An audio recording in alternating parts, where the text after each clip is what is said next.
ಪ್ರಯತ್ನ ವಿಫಲವಾದರೂ ಪ್ರಾರ್ಥನೆ ವಿಫಲವಾಗೋದಿಲ್ಲ. CM race ಬಗ್ಗೆ ಡಿಕೆ ಶಿವಕುಮಾರ್ ಮಾರ್ಮಿಕ ಉತ್ತರ. ಖರ್ಗೆ ಬುದ್ಧಿವಾದ ಹೇಳಿ ಸಂದೇಶ ಕೊಟ್ಟಿದ್ದಾರೆ ಎಂದರು ಡಿಸಿಎಂ.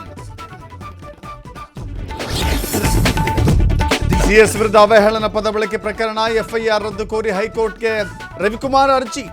ಜಾಮೀನು ರಹಿತ ಕೇಸ್ ಹಿನ್ನೆಲೆ ಕೋರ್ಟ್ಗೆ ಮೊರೆ. ರೈತರ ಕೃಷಿ ಭೂಮಿ ಸ್ವಾಧೀನಕ್ಕೆ ಮುಂದಾದ ಕೆಐಡಿಬಿ.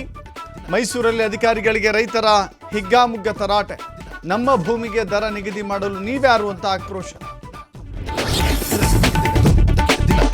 ತುಂಗಭದ್ರಾ ಜಲಾಶಯದಿಂದ ನದಿಗೆ ನೀರು ಬಿಡುಗಡೆ. 50,000 ಕ್ಯೂಸೆಕ್ಗೂ ಹೆಚ್ಚು ರಿಲೀಸ್. ಹಂಪಿಯ ಹಲವು ಸ್ಮಾರಕಗಳು ಮುಳುಗಡೆ ಹಂತಕ್ಕೆ.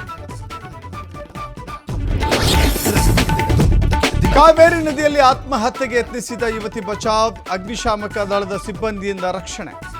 ನಡುಗಡ್ಡೆಯಲ್ಲೇ ಇಡೀ ರಾತ್ರಿ ನರಳಾಡಿ ಕೊನೆಗೂ ಪಾರು.